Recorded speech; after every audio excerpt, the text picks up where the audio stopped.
రాముని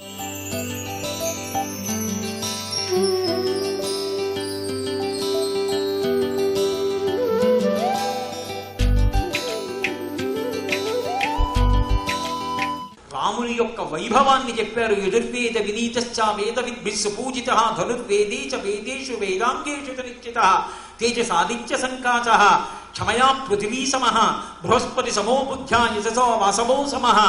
అమ్మా రక్షిత జీవలోకస్య ధర్మస్య పరిరక్షిత రక్షిత స్వస్య ధర్మస్య స్వజనస్య చ రక్షిత.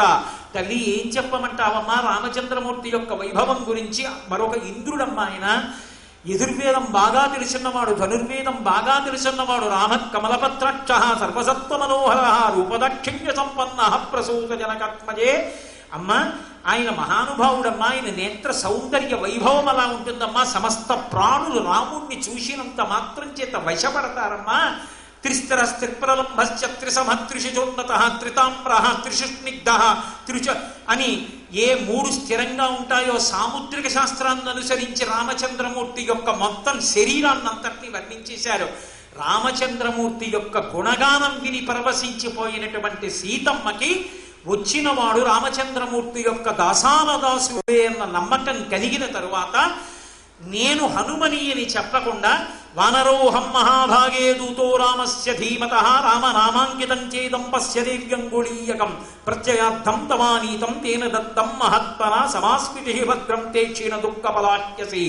అమ్మా నీటితో నీ దుఃఖం పోయిందమ్మా. రామచంద్రమూర్తి చేతికున్న ఉంగరాన్ని అభిజ్ఞానంగా ఇస్తే పట్టుకొచ్చానమ్మా.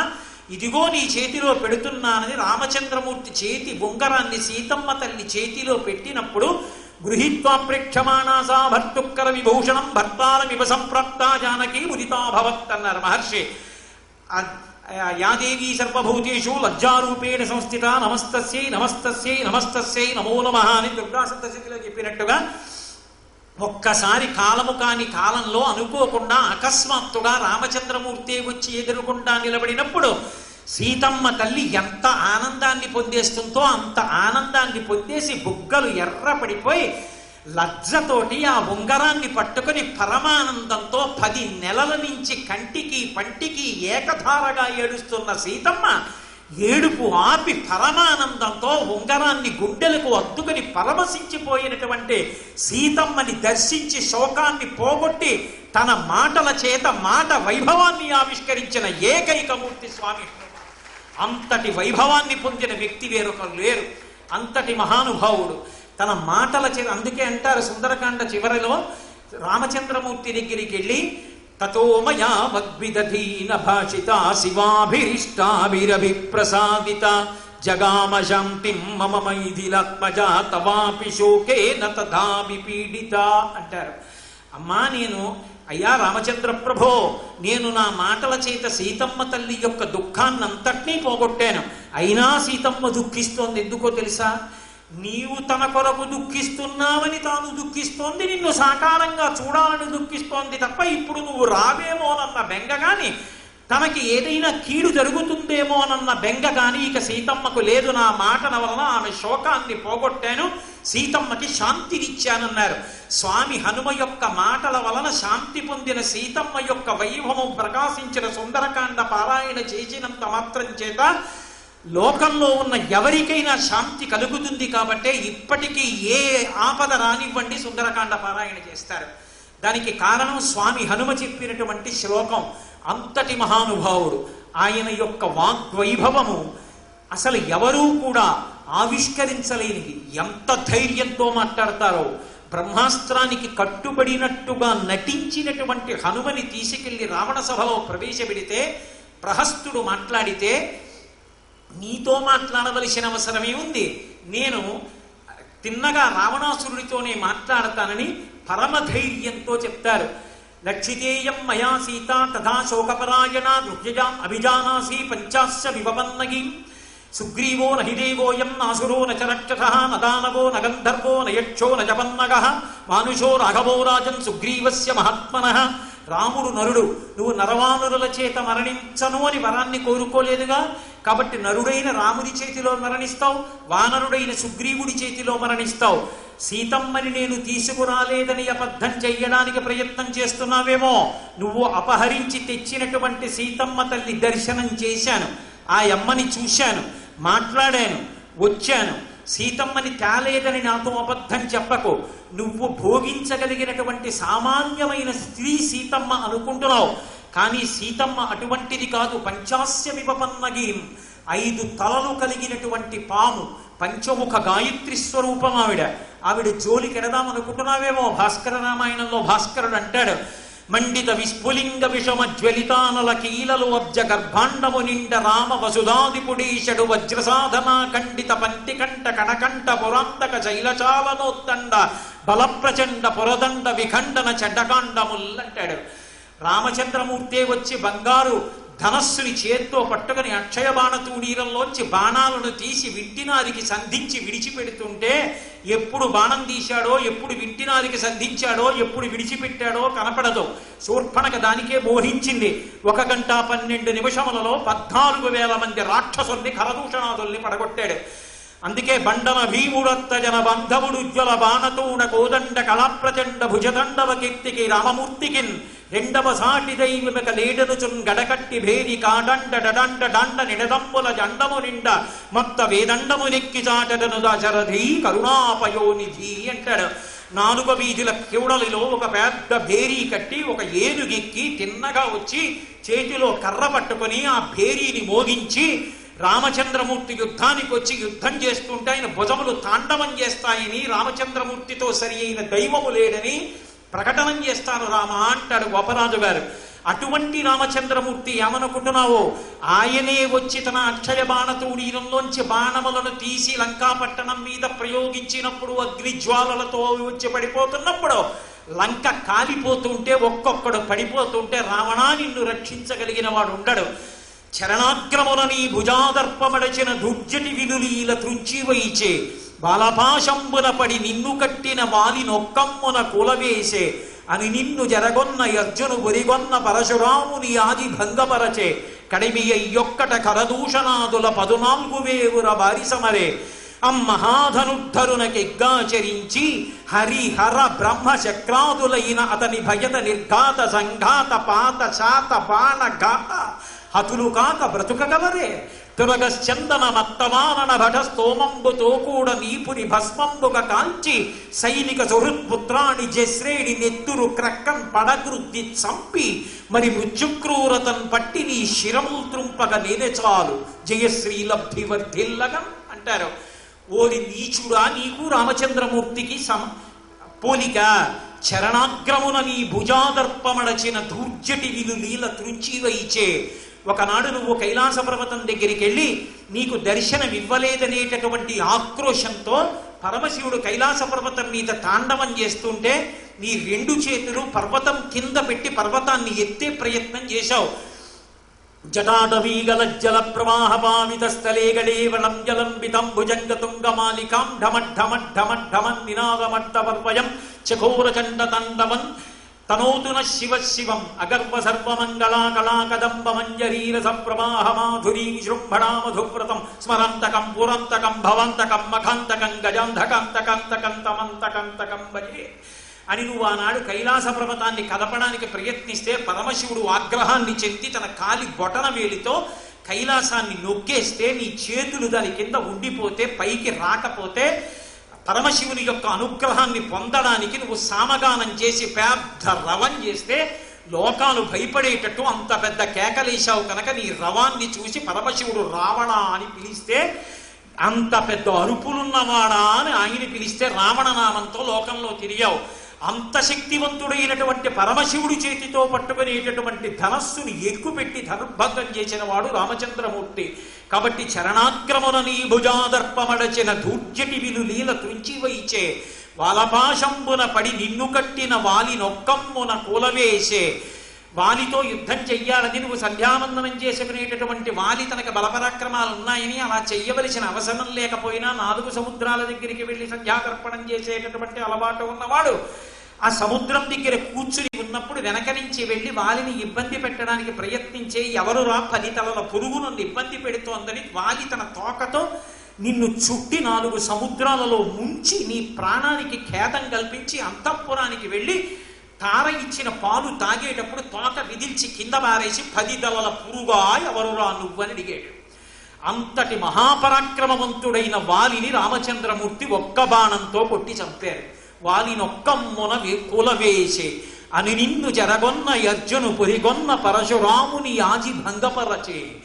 పరశురాముడు వైష్ణవ చాపాన్ని చేత్తో పట్టుకుని రామచంద్రమూర్తిని నిగ్రహించడానికి వస్తే తన యొక్క తేజస్సుని ప్రకటనం చేసి పరశురాముడి దగ్గరున్న విష్ణు చాపాన్ని అందుకున్నటువంటి వాడు రామచంద్రమూర్తి. ఒకనాడు కార్తవీర్యార్జునుడు సహస్ర బాహువులతో ఉండేవాడు. ఆయన సహస్ర బాహువులతో నదికి కింద భాగంలో భార్యలతో స్నానం చేస్తున్నాడు.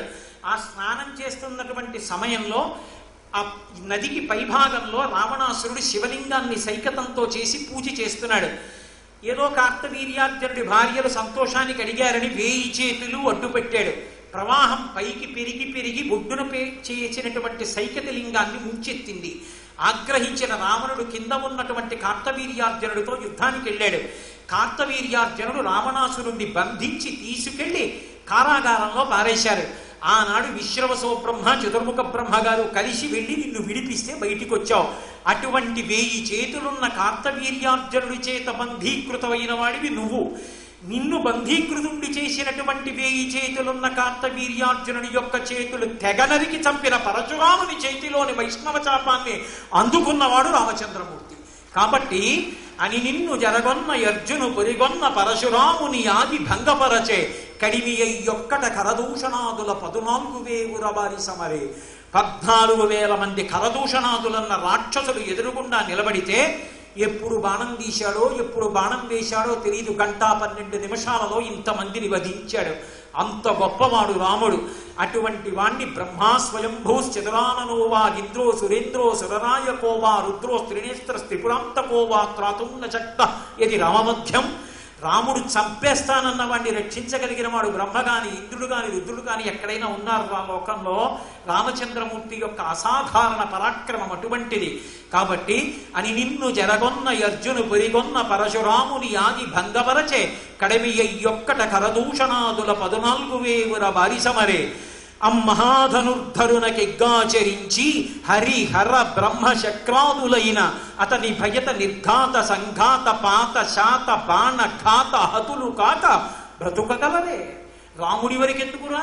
తురగశ్చందన మత్తవారణ భడ స్తోమంబుతో కూడ నీపురి భస్మంబుక కాల్చి సైనిక సుహృత్పుత్రాణి జశ్రేణి నెత్తురు క్రక్కం పడిగృద్ది చంపి మరి మృత్యుక్రూరతను పట్టి నీ శిరమౌత్రుంపగ నేనే చాలు జయశ్రీలబ్ధి వర్ధిల్లగా. రాముడి వరకెందుకురా? నా పిడికిటి పోట్లతో లంకాపట్టణంలో ఉన్న అపారమైన గజబలాన్నంతటినీ వాటి యొక్క కుంభస్థలాల మీద గుద్ది నెత్తురు కక్కేటట్టు చేసి నీ అశ్వబలాన్ని గజబలాన్ని చీల్చి చెండాడి 10 తలలు గిల్లేస్తా రావణ. ఏమనుకుంటున్నావు? సీతం అంటే సామాన్యమైన స్త్రీ అనుకుంటున్నావు? నీ కంఠర్పిత కాలపాశము శిరో నిర్ఘాత పాతంబు లంకౌక సంచయ కాళరాత్రి గలబద్ధోదగ్ర కాలాహి కన్యాగారాగత మృత్యువుంజనక కన్యంవేగ నొప్పించి లోకైకత్రాణుని రామునింకనుము నీక బుద్ధి కాకుండినన్ సీతారాముల కోపస్ఫీతానుల శిఖరు కలయ బేర్చుచు లంకాభూత వ్రాతము భస్మీభూతముగా చేయుననిడు పొడమిన కింకన్. ఏమనుకుంటున్నావు? సీతం అంటే 5 తలల పాము. నీ కంఠంలో పెట్టుకున్న విషం, నీ తల మీద పడిన పిడుగు, లంకపాలిట అగ్ని, నశించిపోతావురా రావణ. నా మాట విని సీతమ్మని పట్టుకెళ్లి రామచంద్రమూర్తి యొక్క పాదార విందముల యందు సమర్పించి కృతకృత్యుడవయ్యావా బ్రతికిపోతావు. లేకపోతే తదేవ ఫలనం వేతి ధర్మస్య ధర్మనాచన ప్రాప్తం ధర్మఫలం తావద్భవతా నత్ర సంశయ. నేను పెద్ద తపస్సు చేశాను, జపం చేశాను, నా దగ్గర పుణ్యబలం ఉందనుకుంటున్నావేమో. అంత పుణ్యబలం ఉంది కాబట్టి ఇంతకాలం కాంచలంకాధిపత్యం వహించావు, నీకు కావలసిన స్త్రీలతో క్రీడించావు, ఇంతమంది భృత్యుగణంతో నిండు పేరోలకంలో ఎన్నో భోగాలు అనుభవించావు. చేసిన పుణ్యానికి ఫలితం అయిపోయింది, పాపానికి ఫలితం పొందవలసిన సమయం ఆసన్నమైంది. నువ్వు చేసినది పాపం కాబట్టి పుణ్యంతో కలిపి ఏకకాలంలో అనుభవించడం సాధ్యం కాదు. అది సామాన్యమైన పాపమైతే శరీరము ఉంటుంది, రోగము ఉంటుంది. రోగం చేత దుఃఖాన్ని పొందుతావు, శరీరంతో సాధన చేస్తావు. మహాపతివ్రతని అపహరించి తీసుకొచ్చి మాట్లాడకూడని మాటలు మాట్లాడావు, దాని చేత మహాపాతకాన్ని చేశావు. మహాపాతకానికి ఫలితం శరీరం పడిపోవాలి. కాబట్టి రావణ, నువ్వు బ్రతకవు, నా మాట విను, తీసుకెళ్లి సీతమ్మ తల్లిని రామచంద్రమూర్తికి అప్పజెప్పు, బ్రతుకుతావు. కాదంటావా మరణిస్తావు, నా మాట వినన్నారు. వింటాడా? ఆ వానరాన్ని వెంటనే వధించండి అన్నాడు. అన్నయ్య, సాధుర్వా గిరివా సాధు పరైరీషా సమర్పిత బ్రవన్ పరార్థం పరవాం నదూతో వదమర్హసి. విభీషణుడు లేచి అంటాడు, అన్నయ్య ఇన్ని చదువుకున్న నువ్వే ధర్మం తప్పితే ఇక చదువుకోవడం ఎందుకన్నయ్య? దూతని చంపచ్చా? కాల్చవచ్చు, వాతలు పెట్టవచ్చు, వివరణం చెయ్యవచ్చు, ఒక అంగాన్ని ఖండించవచ్చు, ఇటువంటివి చెయ్యాలి. కానీ దీన్ని చంపేస్తే ఇది ఎవరు వెళ్ళి చెప్తారు నీ గొప్పతనాన్ని వానరులకు? అన్నయ్య నా మాట వినన్నాడు. వెంటనే వానరుల్ని పిలిచాడు. హనుమ తోకకి వస్త్రములు చుట్టండి, నెయ్యి పొయ్యండి, అగ్నిహోత్రం వెలిగించండి, రథం మీద కట్టండి, చారీకుడిని ప్రకటించండి, లంకాపట్టణం అంతా తిప్పండి అన్నాడు. ఆయన్ని ఎక్కించి చీపుళ్ళు పెట్టి కొడుతూ అగ్నిహోత్రాన్ని వెలిగించి తిప్పుతున్నారు. అది మహానుభావుడు స్వామి హనుమంటే. నిన్న రాత్రి చీకట్లో లంకాన్వేషణం చేశాను. లంకాపట్టణం యొక్క బలాబలములేవి అని నా ప్రభువు సుగ్రీవుడు అడిగితే చెప్పాలి కదూ. వాళ్ళు కొడితే కొట్టారు కానీ ప్రభు కార్యం నడుస్తోంది, లంక అంతా పగటిపూట చూస్తున్నానుగా అనుకున్నారు. ఒక్కసారి ఆ లంకాపట్టణంలో అగ్నిహోత్రాన్ని వెలిగించాలనుకున్నప్పుడు ఆ అగ్నికి లంకాపట్టణాన్నంతటినీ కూడా సంస్కారం చేసేయాలి అని సంకల్పం చేసుకోగానే మొదట ఎవరి ఇంట్లో పెట్టాలన్నది కూడా ఆలోచిస్తారు. బుద్ధిమతాం వరిష్టం. రావణాసురుడి దగ్గర నిలబడి పెద్ద మొనగాడిలా మాట్లాడాడే ప్రహస్తుడు, వాడి ఇంట్లో పెడతానన్నారు. ఆయన ఒకసారి అగ్నిహోత్రాన్ని పెట్టడం ప్రారంభం చేసేటప్పటికి ఇప్పటి వరకు ఇంత ఆనందంతో సంతోషంతో కేరింతలు కొడుతూ చారీకుడిని ప్రకటించినటువంటి రాక్షసులందరూ కూడా హాతాతః పుత్రకకాంతమిత్రాః జీవితం భోగసుయుతం సుపుణ్యం రక్షోభిరేవా బహుదా భ్రువద్ధి అని వాళ్ళందరూ ఓ తండ్రి, ఓ తల్లి, ఓ కొడక, ఓ మనవడా అని పెద్ద పెద్ద కేకలతో ఆర్తనాదాలతో నిండిపోయింది. ఎక్కడ సీతమ్మ తల్లి బెంగ పెట్టుకుందో అనుకున్నారు. మళ్ళీ సీతమ్మ దగ్గరికి వెళ్ళారు. అమ్మా బెంగ పెట్టుకోకమ్మా, తొందరలో రామచంద్రమూర్తి వచ్చేస్తారు, తల్లి నీకు పట్టాభిషేకం జరుగుతుందమ్మా, బెంగ పెట్టుకోవద్దా అన్నారు. సీతమ్మ తల్లిని ఊరడించారు. అక్కడి నుంచి బయలుదేరి వెళ్ళిపోయారు. ఆయన చెప్పిన దాంట్లో ఒక్కటి అబద్ధం ఉండదు. హనుమకి ఆయుధములు అక్కర్లేదు యుద్ధం చేసేటప్పుడు. అందుకే తోరణం మీద కూర్చుని ఆయన చెప్పిన మాటలు జయమంత్రము అని పిలుస్తారు ఆ శ్లోకాల్ని. జయచ్చతి బలౌరామో లక్ష్మణశ్చ మహాబలః రాజా జైతి సుగ్రీవో రాఘవేణాభిపాలితః దాసోహం కోసలేంద్రస్య రామస్యాక్లిష్టకర్మణః హనుమాన్ శత్రు సైన్యానాం నిహంతా మారుతాత్మజః న రావణ సహస్రం మే యుద్ధే ప్రతిబలం భవేత్ శిలాభిస్తు ప్రహరతః పాదపైశ్చ సహస్రశః అర్దయిత్వా పురీం లంకాం అభిమజ్య చ మైథిలీం సమృద్ధార్థో గమిష్యామి విశదాం స్వరక్షసాం అంటారు. నాకు ఆయుధాలు అక్కర్లేదు, నా పిడికిటి పోట్లతో చంపేస్తాను, పాదముల కింద పెట్టి తొక్కేస్తాను, నా వక్షస్థలంతో గుద్దేస్తాను, నా యొక్క కోరల చేత చీల్చేస్తాను, తలతో కుమ్మేస్తాను, రాళ్ళు విసురుతాను, చెట్లు విసురుతాను, నన్ను ఆపగలిగిన వాడు లేడు, సీతమ్మకి నమస్కరిస్తాను, తిరిగి వెళ్ళిపోతాను, నేను రామదూతని రామదాసుని ప్రకటించుకున్నారు. అటువంటి మహానుభావుడు, అంతటి వినయశీలి, అంత సంతోషంతో ఆయన జయమంత్రం చెప్పడం నిజంగా ఆయన ఏదో ఆ అట్టహాసంగా నోటితో అనడం కాదు. వాల్మీకి మహర్షి ఒక చోట అంటారు, తలేనప్యహనత్కాంశ్చి నఖైకాంశ్చిత్ గదారయత్ అని పాదైకాంశ్చిత్ పరంతయత్ అంటారు. ఆయన గోళ్లతో కొంతమంది వక్షస్థలాన్ని చీల్చేశారు, తలతో గుద్దీశారు, ఆయన యొక్క పాదముల చేత తొక్కేశారు, మోకాళ్ల కింద పెట్టి నలిపేశారు, చేతితో ఆయుధము అవసరము లేకుండా చెట్లతో, రాళ్లతో, పర్వత శిఖరములతో ఇంతమందిని చెప్పి అప్పటి వరకు లోకాన్ని భయపెట్టడం తప్ప తాను భయపడ్డమన్నది తెలియనటువంటి రావణాసురుని యొక్క కొడుకైన అక్షకుమారుణ్ణి చంపి మొట్టమొదటిసారి ఏడుపంటే ఏమిటో, భయం అంటే ఏమిటో రావణాసురుడికి నేర్పారు. హనుమ యొక్క తేజస్సు అంటే ఎలా ఉంటుందంటే, వెళ్ళి రావణాసురుడి ముందు నిలబడినప్పుడు అహోరూపం అహో ధైర్యం అహో సత్వం అహోద్యుతి అహో రక్షసరాజస్య సర్వలక్షణయుక్తత అంటారు. రోమ కూపములలోంచి కొడుతోంది.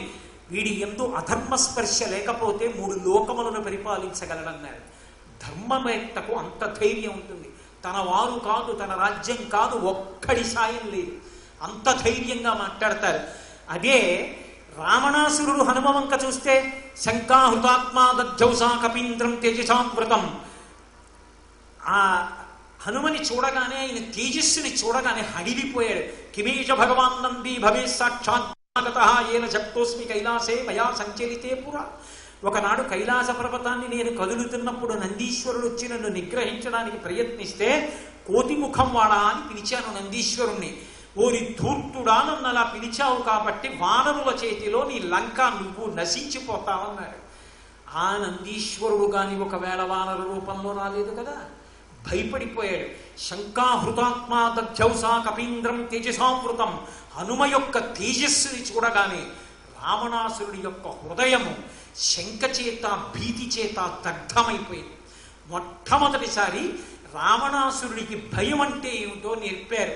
స్వామి హనుమ యొక్క గొప్పతనం ఎక్కడుంది అంటే, రామచంద్రమూర్తి అవతార పరిసమాప్తి చేసి సరయూ నదిలో ప్రవేశిస్తూ హనుమని ఒక మాట అడిగారు. హనుమా, నువ్వు కూడా వస్తావా అని అడిగారు. అయ్యా, నాకు రామ కథ ఉంటే చాలండి, నేను ఈ లోకంలో ఉండి రామకథ చెప్పినంత కాలం ఉంటాను. ఎక్కడెక్కడ రామనామం చెప్తారో, ఎక్కడెక్కడ రామకథ చెప్తారో అక్కడికి వెళ్ళి తల ఉంచుకుని బాష్పధారలు కూరుస్తూ ఆనందంగా వింటానన్నారు. అప్పుడు రామచంద్రమూర్తి వరమిచ్చారు. మత్కథా ప్రచరిష్యంతి యావల్లోకే హరీశ్వర తావద్రమస్య సుప్రీతో మద్వాక్యమనుపాలయం. ఉత్తరకాండ. ఓ హనుమ, నీకు ఇదే నేను శాసనం చేస్తున్నాను. ఎప్పుడు ఎక్కడ రామాయణం చెప్పబడినా, రామనామం చెప్పబడినా, రామ కథ చెప్పబడినా, రామ పట్టాభిషేకం జరిగినా అక్కడక్కడికి నువ్వు వెళ్ళు. నువ్వు రామ కథ జరిగిన ప్రదేశానికంతటికీ వెళుతూ ఉండాలి. దానివల్ల లోకములకు శోభనములు కలగాలి. అటువంటి గొప్ప స్వరూపం నరుడిగా వచ్చినటువంటి రాముడు 5 వానరులకు చిరంజీవిత్వాన్ని ఇచ్చాడు. ఒకటి స్వామి హనుమ, మైందుడు, ద్వివిధుడు, విభీషణుడు, జాంబవంతుడు. ఈ 5 చిరంజీవిత్వాన్ని ఇచ్చి రాముడి జీవితంలో రాముడి వలన ఉపకారమును పొందినవారు అథవా ప్రత్యుపకారమును పొందినవారు తప్ప రామునకు ఉపకారం చేసి రాముని వలన ఏ ఉపకారమును పొందని వాడన్నవాడు లేడు, ఒక్క హనుమ తప్ప. చిట్ట చివర అందరికీ అన్నీ ఇచ్చి హనుమని పిలిచి గట్టిగా ఆలింగనం చేసుకొని ఒక మాట అంటారు. మదంగే జీర్ణతాం యాతు యత్వయోపకృతం కపేహే నరహ ప్రత్యుపకారాణం ఆపత్సాయ అతిపత్రతాం అంటారు. ఓ హనుమ, నీవు నాకు చేసిన ఉపకారము నా శరీరమునందు జీర్ణమైపోవుగాక. ఎందుచేత అంటే, నువ్వు చేసిన ఉపకారం సామాన్యమైంది కాదు. దిక్కు తెలియని స్థితిలో ఉన్ననాడు, నా భార్య ఎక్కడుందో తెలియని స్థితిలో ఉన్ననాడు 100 యోజనముల సముద్రాన్ని ఒక్కడవు దాటి వెళ్ళి సీతమ్మ జాడ కనిపెట్టి ఆ క్షేమవార్త చెప్పి రామరావణ యుద్ధంలో ఎంతో సహకరించి రాక్షసులను తెగటార్చి మళ్ళీ మా ఇద్దరి సమాగమానికి రామ పట్టాభిషేకానికి సహకరించావు. అటువంటి హనుమా, నీకు నేను ప్రత్యుపకారం ఎలా చెయ్యగలను? నరహ ప్రత్యుపకారాణం ఆపత్సాయ అతిపత్రతాం. నీకు నేను మళ్ళీ ఉపకారం చెయ్యాలి అంటే నీ భార్యని కూడా ఎవరో ఎత్తుకుపోతే నీ వెతికి పెట్టాలి. నీకటువంటి దుర్గతి కలుగకుండుగాక. అందుకే నీ ఉపకారమునకు మాత్రం ప్రత్యుపకారము నీ చెయ్యలేను అని కౌగలించుకుని ఆలింగన సుఖాన్ని ఇచ్చారు. ప్రత్యుపకారము చెయ్యలేనని రాముడు రామాయణం మొత్తం మీద అన్నది ఒక్క హనుమ విషయంలో.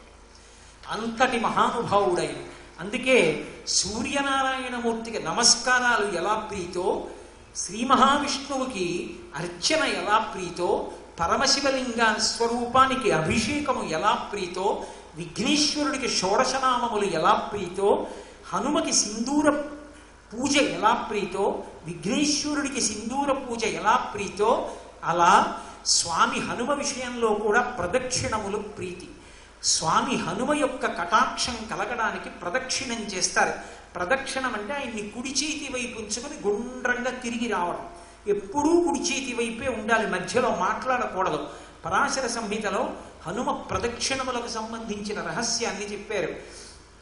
వక్కలతో కానీ, అక్షతలతో కానీ, పువ్వులతో కానీ లెక్కించాలి తప్ప ప్రదక్షిణాల్ని కాగితం మీద అంకెలు వేసి కానీ పదఘట్టన వినపడేటట్టుగా గబగబా కానీ నడవకూడదు. మెల్లగా నడుస్తూ ప్రదక్షిణం చేస్తూ ఏ శ్లోకం హనుమ పట్ల చెబితే ప్రదక్షిణం చేస్తున్నప్పుడు ఆయన ప్రీతి పొందుతారో పరాశర సంహిత చెప్పింది.